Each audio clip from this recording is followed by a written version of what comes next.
কল্পনা করুন আপনি রাস্তায় গাড়ি চালাচ্ছেন, হঠাৎ সামনে বিশাল ট্রাফিক জ্যাম। আপনি কি করবেন? বাকি সবাই বসে থাকবে, কিন্তু আপনি সরাসরি আকাশে উড়ে চলে যাবেন। শুনতে সিনেমার গল্প মনে হচ্ছে, কিন্তু এটা বাস্তব, এবং এটা হচ্ছে চীনে এখনই। আজকের ভিডিওতে আমি আপনাদের দেখাবো চীনের এমন সব ভেহিকল যেগুলো দেখলে মনে হবে আপনি 2050 সালে চলে গেছেন। এমন ট্রেন যেটা মাটিতে নয়, আকাশে উল্টো ঝুলে চলে। এমন গাড়ি যেটা জমিতেও চলে, পানিতেও চলে, আবার হাওয়াতেও ওড়ে। এবং এমন মোটর বাইক যেটার দাম শুনলে আপনার চোখ কপালে উঠে যাবে। তো চলুন শুরু করি এবং শেষ পর্যন্ত থাকুন, কারণ শেষেরটা আপনার মাথা ঘুরিয়ে দেবে।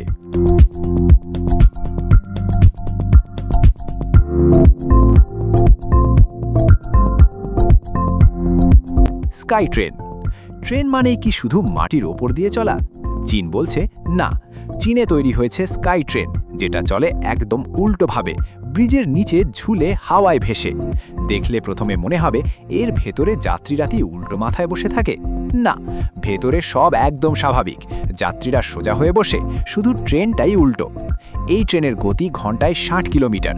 রাস্তায় কোনো জ্যামও নেই, কারণ এটা মাটির ওপর দিয়ে যায় না। চীন সরকার এই ট্রেন এখন প্রতিটি বড় শহরে বসাচ্ছে, কারণ খরচও অনেক কম। হন্ডা মো কম্প্যাক্ট। ছেলু 2023 সালের সেপ্টেম্বরে লঞ্চ হওয়ার সাথে সাথেই এই জিনিসটা ভাইরাল হয়ে যায়। হন্ডার এই ছোট্ট স্কোয়ার শেপের ইলেকট্রিক ভেহিকলটা এতটাই কম্প্যাক্ট যে এটা আপনি এয়ারপোর্টের ভেতরেও নিয়ে যেতে পারবেন। ওজন মাত্র 18.7 কেজি। একবার চার্জ দিলে চলে 19 থেকে 25 কিলোমিটার।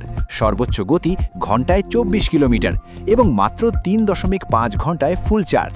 দাম মাত্র 85,000 টাকা। এখন বলুন তো, এই দামে এটা কি ভ্যালু ফর মানি? কমেন্টে জানান। BYD ইয়াংওয়াং U8। এটা শুধু একটা গাড়ি নয়, এটা একটা অলৌকিক মেশিন। BYD ইয়াংওয়াং U8 চীনের সবচেয়ে ফিউচারিস্টিক অফরোড কার। এই গাড়ি হাইড্রোলিক সিস্টেমের মাধ্যমে নিজেকে 150 মিলিমিটার পর্যন্ত উপরে তুলতে পারে। আর ইউটার্ন, এই গাড়ি এক জায়গায় দাঁড়িয়ে পুরো 360 ডিগ্রি ঘুরে যেতে পারে।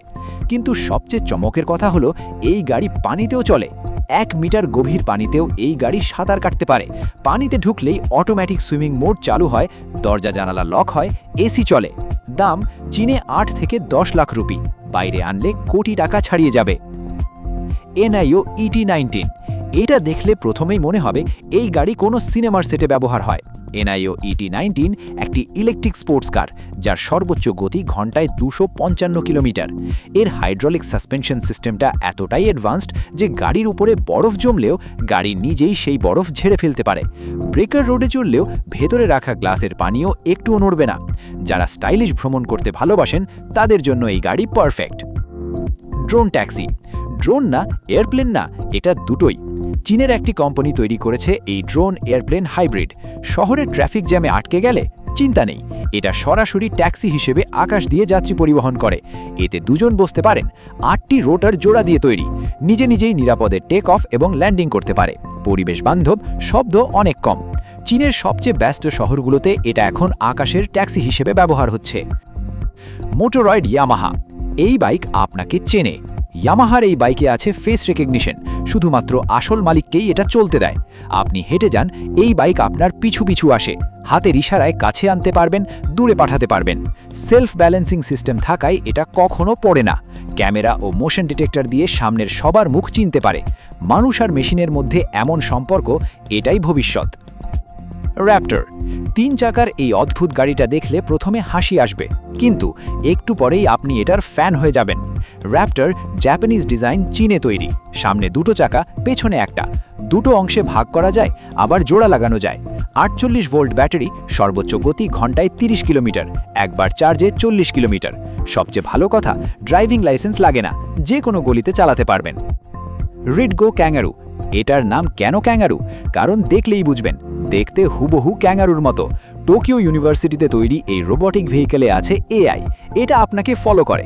ওপরে মুদির ব্যাগ রাখতে পারবেন, ঘরের ভেতরেও চালাতে পারবেন। সর্বোচ্চ গতি ঘন্টায় 10 কিলোমিটার।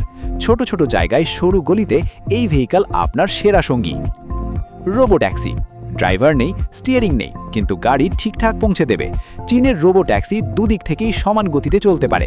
ভেতরে 4 জন যাত্রী বসেন মুখোমুখি। অসংখ্য সেন্সর দিয়ে দুর্ঘটনার সম্ভাবনা প্রায় শূন্য। এই ট্যাক্সিতে মানুষের হাতের স্পর্শ ছাড়াই আপনি গন্তব্যে পৌঁছে যাবেন। জিএসি গভ, গাড়ি চালাতে চালাতে হঠাৎ ট্রাফিক জ্যামে আটকে গেলেন? কোনো সমস্যা নেই। জিএসির তৈরি এই গভ রাস্তায় গাড়ির মতো চলে, আর দরকার হলে ড্রোনে রূপান্তরিত হয়ে আকাশে উড়ে যায়। সিঙ্গল সিট ক্যাপসিউল, ওপরের অংশে 6 সেট ফোল্ডিং ব্লেড। জ্যামে আটকালে টেক অফ করুন, ব্যাস। এটা শুধু একটা ভেহিকল নয়, এটা স্বাধীনতার মেশিন। এক্সপ্যাং X3, উড়ন্ত গাড়ি বললে এখন আর হাসার দরকার নেই, কারণ এটা সত্যি। এক্সপ্যাং X3 জমিতেও চলে, আকাশেও উড়ে। সর্বোচ্চ গতি ঘন্টায় 130 কিলোমিটার। হাওয়ায় উঠতে পারে প্রায় 35 মিনিট। গাড়ি থেকে ফ্লাইট মোডে গেলে স্টিয়ারিং হুইল আর গিয়ার লিভার নিজে থেকেই ফ্লাইট কন্ট্রোলে রূপান্তরিত হয়। গ্রাউন্ড মোড, এয়ার মোডকে রিচার্জও করতে পারে। এটা আক্ষরিক অর্থেই আকাশ ছোঁয়ার গাড়ি। জাম্প অ্যারো J1, এই ভেহিকলটা হয়তো একদিন কারো প্রাণ বাঁচাবে। জাম্প অ্যারো J1 দেখতে ড্রোনের মতো, কিন্তু কাজ করে অ্যাম্বুলেন্সের মতো। যেখানে কোনো ভেহিকল পৌঁছতে পারে না, সেখানে এই ড্রোন নামতে পারে। দুর্গম এলাকায় ডাক্তার বা ওষুধ পৌঁছে দেওয়া সম্ভব। টেক অফ এবং ল্যান্ডিং দুটোই সম্পূর্ণ নিরাপদ। প্রযুক্তি যখন মানবতার সেবায় আসে, এটাই তার সেরা উদাহরণ। সায়ান, দুটো চাকায় একটা গাড়ি চলে কিভাবে? এই প্রশ্নটাই আপনার মাথায় এসেছে, তাই না? সায়ান 2 চাকার এই গাড়িতে আছে অত্যাধুনিক সেলফ ব্যালেন্সিং সিস্টেম, যার কারণে এটা কখনো উল্টে না। আর ভেতরে 5 জন যাত্রী আরামে বসতে পারেন। ছোট গাড়ি, কিন্তু মোড় নেওয়া সহজ। এই গাড়ি প্রমাণ করে ভবিষ্যতের ডিজাইন মানে শুধু বড় হওয়া নয়, স্মার্ট হওয়া। ফ্লায়ার, এবং এখন নাম্বার 1, চীনে তৈরি ফ্লায়ার। এটা শুধু একটা ড্রোন নয়, আপনি নিজে বসতে পারবেন এর ভেতরে, অথবা মালামাল রেখে পাঠাতে পারবেন। সাধারণ ড্রোনের চেয়ে রেঞ্জ অনেক বেশি। ল্যান্ড করতে বেশি জায়গাও লাগে না। ছোট জায়গাতেও অনায়াসে নামতে পারে। এটা পরিবহনের ভবিষ্যৎ, এবং সেই ভবিষ্যৎ চীনে এখনই শুরু হয়ে গেছে। তো বলুন, এই ভেহিকলগুলোর মধ্যে কোনটা আপনার সবচেয়ে বেশি পছন্দ হয়েছে? আর এই ধরনের যানবাহন বাংলাদেশে আসতে আর কত বছর লাগবে বলে মনে করেন? নিচে কমেন্টে জানান। ভিডিওটা ভালো লাগলে লাইক দিন, এবং চ্যানেলটা এখনও সাবস্ক্রাইব না করে থাকলে এখনই করুন, কারণ এমন আরও অবাক করা ভিডিও নিয়মিত আসছে। দেখা হবে পরের ভিডিওতে। ধন্যবাদ।